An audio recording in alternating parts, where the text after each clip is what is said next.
Good to see you. You get fairy dust, I get fairy dust, Amelie gets fairy dust. Hi, sweetheart. How you doing? How are you doing? You doing good? You want to lay down? I think she wants to get on that pillow behind me, but I don't like it when she does. Here she goes. I don't want her to do it, but she's spoiled, so. Oh my God, this dog. Oh, I'm the worst. I'm the worst. Like, it's just, I'm a terrible dog owner because she's not trained. Okay. This is the second part of a we don't know how many part question and answer, but we're talking to somebody who just got the courage to tell their therapist that they had a sexual trauma in the past, sexual abuse in the past, and hasn't told. This is the first time she told anybody, and she's working on getting the courage to try to tell her husband. But before we do that, I'm almost, well, you know, I'm not speechless because the bitch is gonna keep talking, but I am so fucking honored. I can't believe, like, let me just look at you for a second. Like, thank you for trusting me with this. I'm so grateful and so honored, and this is so, so, so huge. So I just send my love to you. You're just so fucking amazing. I can't even believe, like, you would think that I'm a safe person enough to share this with, so thank you. Okay, so she says, the question continues, it's just hard when you've never told anyone for 20 plus years about this trauma. I actually had a panic attack after I told my therapist. Okay, let's talk about that. Now we know that when you do talk about it with your husband, that we want you to be prepared and safe and with the understanding that you're probably going to have a panic attack after you do that, and it will be fine. And you just do all the things that you do when you have a panic attack. Like, it probably will happen. Maybe now, this sometimes happens, not always, but maybe if you expect to have one, you won't have one, but we'll just count on you to have one. So what we do is we prepare the scene, we prepare the situation by having all the things you need around you that help you, you know, and you might need a Gudetama to help you during a panic attack. But you'll be with your husband, and he's your safe person, and you can be in touch. Not all therapists will do this, but some will, and you could ask, and if you wanted to, like, you could pay her for the time or whatever. But if this was happening to me in my office, I would just understand that this is part of it sometimes, and sometimes somebody's going to need some support outside of the session, and so I might do a bookend with a client on this, meaning we talk about it, she does it, and then we talk about how it went. So there's a bookend. And then also, if you have the bookend on the other side of it, so that could be like, that could also be maybe another supportive tool, increased functioning, so that you don't have a panic attack after you tell them. But we're just going to count on that you will, and that'll be fine. But we're just going to give you as much as you can, as much support as you possibly can.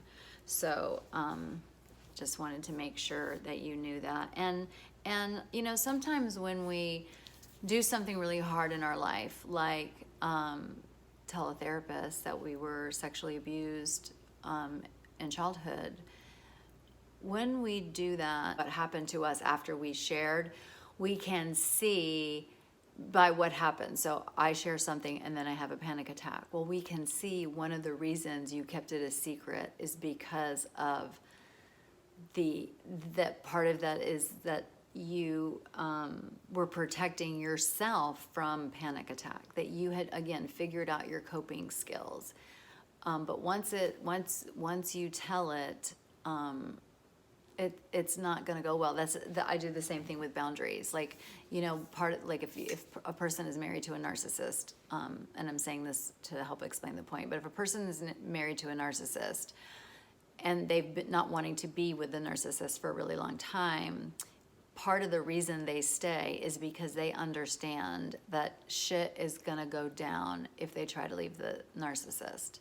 Part of the reason why they're staying has to do with what they know they will have to go through if they choose to leave. And so that is, to me, it feels like it makes it part of the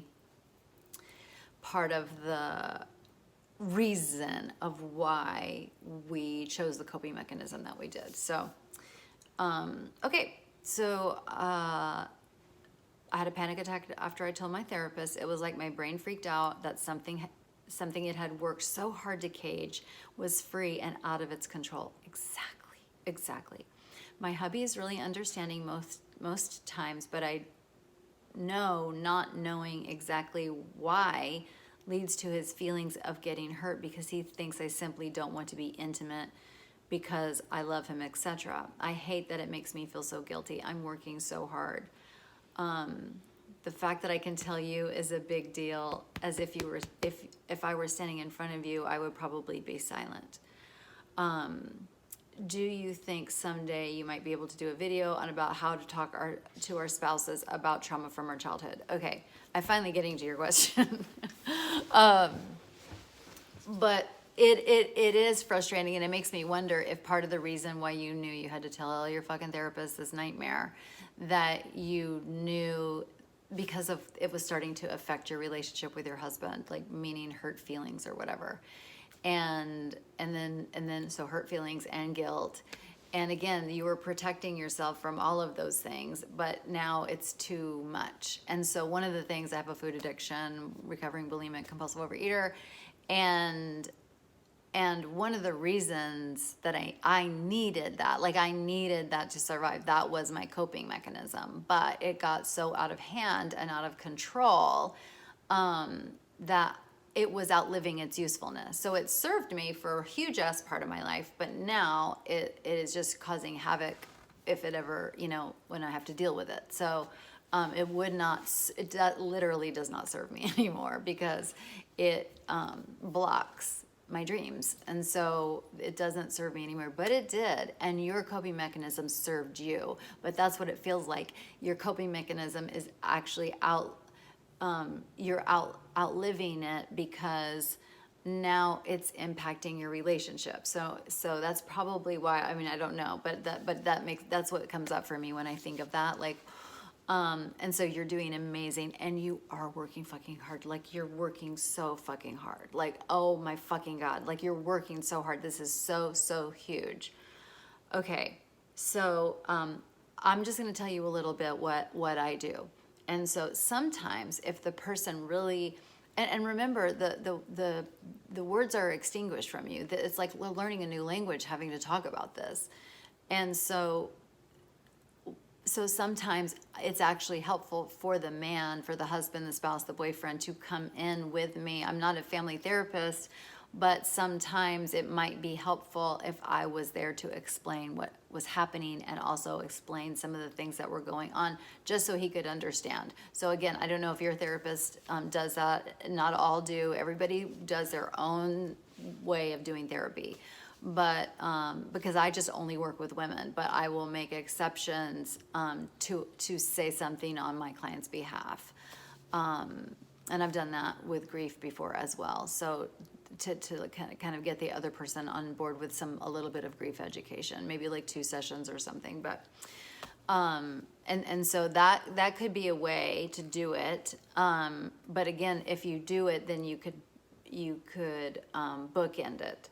And so I'm running out of time, so we'll stop. This will be this part 2, and then we'll go into a part 3. Okay, love you. Bye.